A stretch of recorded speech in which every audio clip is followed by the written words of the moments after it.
Even beat up as they are, I am still going Giants 30-21. Way has it blocked by Jennings this time. And the ball goes bouncing into the end zone for a safety. Manning back to throw. Steps up. Deep ball. Odell Beckham Jr. on the post. Jumps up. Makes the catch. Touchdown Giants. Finally got single coverage on him. Manning takes the snap. He's back to throw. Heaves it down the right-hand side for Randall, who makes the catch off the bobble and walks into the end zone for a touchdown.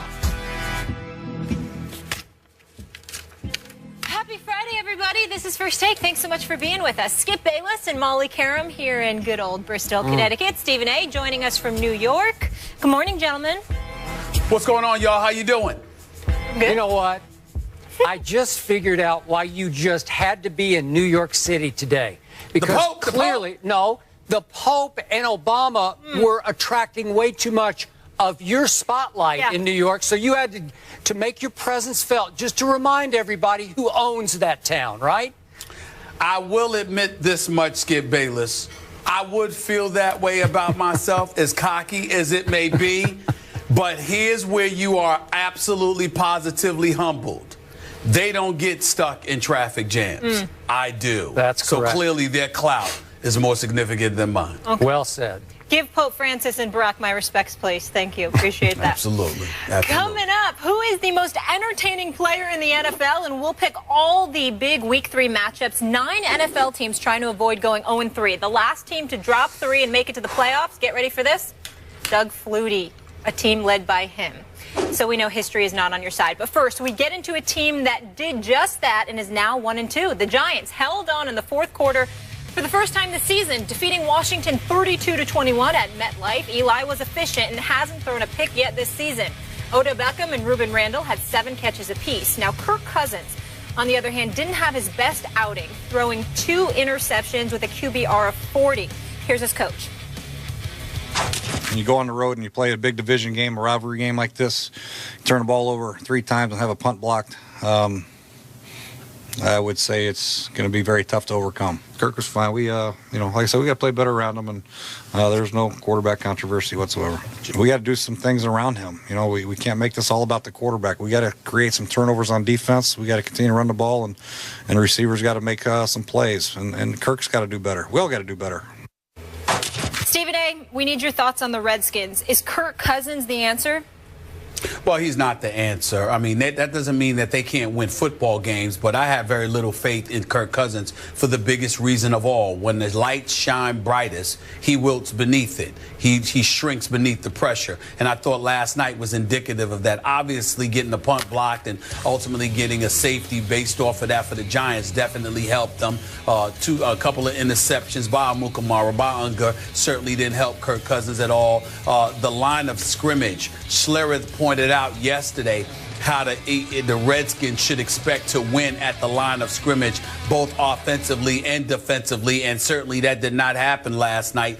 Skip called it. Let's call it what it is. The Giants showed up last night, played above themselves when you consider the myriad of injuries that they were suffering from. The fact that they still showed up and handled their business, they deserve a lot of credit for it. But I was incredibly disgusted with the performance that I saw from the Washington Redskins. If you were going to lose the game, at least be a bit more competitive than you were. They didn't win at the line of scrimmage on offense or defense. They had no running game to speak of. Alfred Morris had 19 yards rushing, for crying out loud, on 6 carries. And we obviously know what Matt Jones was able to do, because as a running back, what did he do here? 11 carries for 38 yards.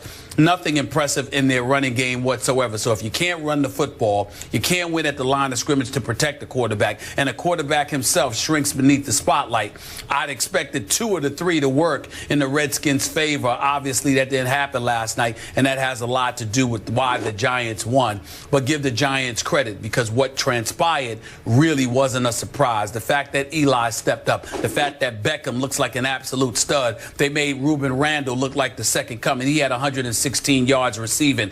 All of those things considered, plus them winning at the line of scrimmage, being at MetLife Stadium, their home turf, understanding going 0-3 on the season could have essentially ruined everything.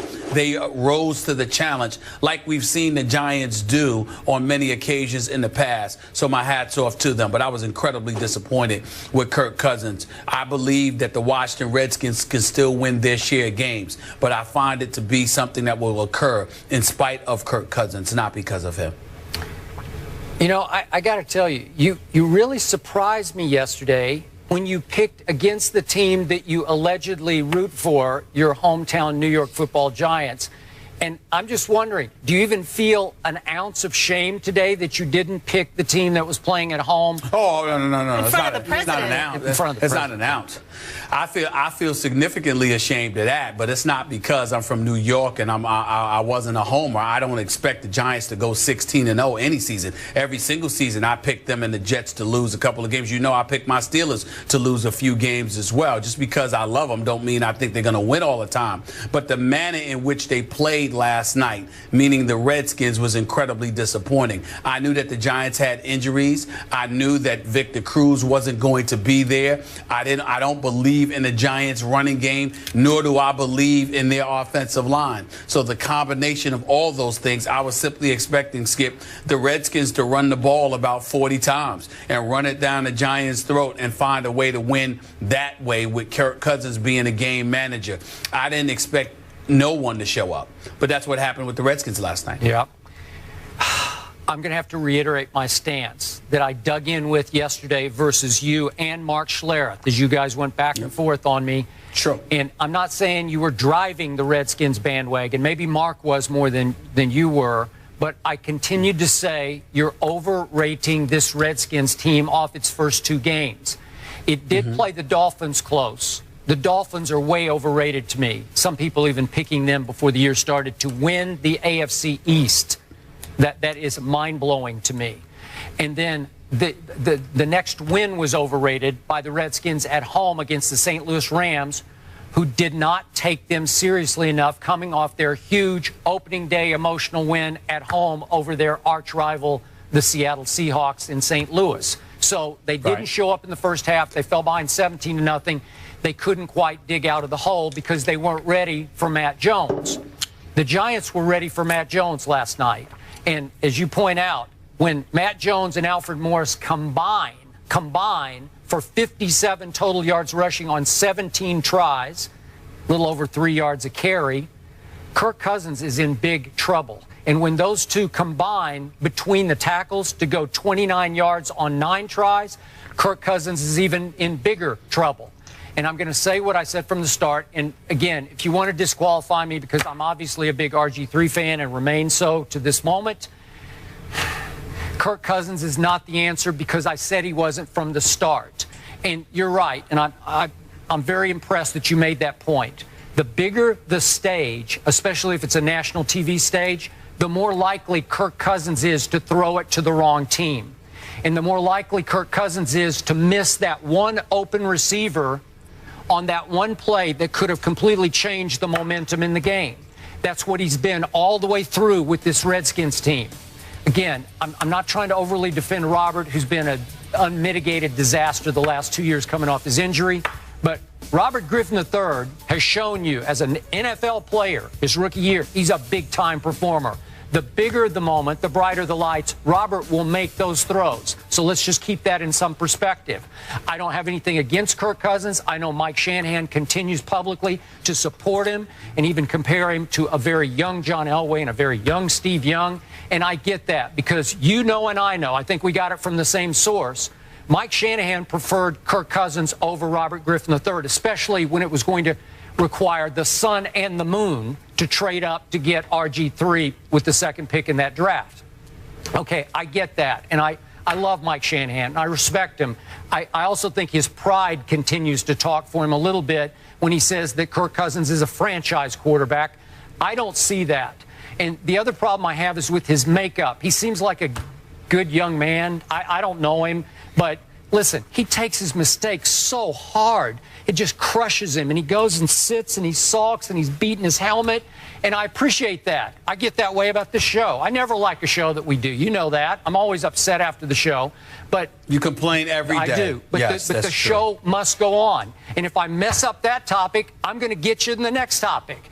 And Kirk seems to not be able to leave his frustration on the bench. He goes out to the next huddle for the next series, and he's trying a little bit too hard, and he's pressing, and then, no, not again. You know, like Schlereth was saying yesterday, dude, what was that? Well, I was saying it again last night. Dude, what was that? Dude, what was that? And dude, what was that? Because they had chances to get back in the game, if not win the game. He's just not good enough under that kind of pressure when he doesn't have the run game to support him. So, again, I don't know what Robert's future is in Washington. I hope it's somewhere else. I don't know what's going to happen there. Probably the bridge is burned. I certainly don't blame Jay Gruden for supporting Kirk, because I think he wants Kirk badly to succeed. But, if you're going to go with one or the other, I'd go with Colt McCoy. I still respect Colt McCoy's ability to, if you will, game manage under the brightest lights. He won't disappoint you when the stage is the biggest.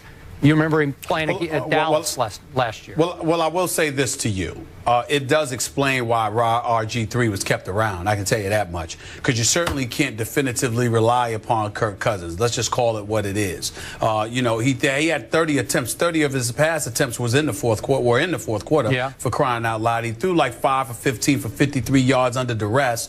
So that's just 33% completion percentage. So every time you look at him and you need him to step up, yeah, he's somebody that just appears incapable of stopping the bleeding. He doesn't seem to be that kind of guy.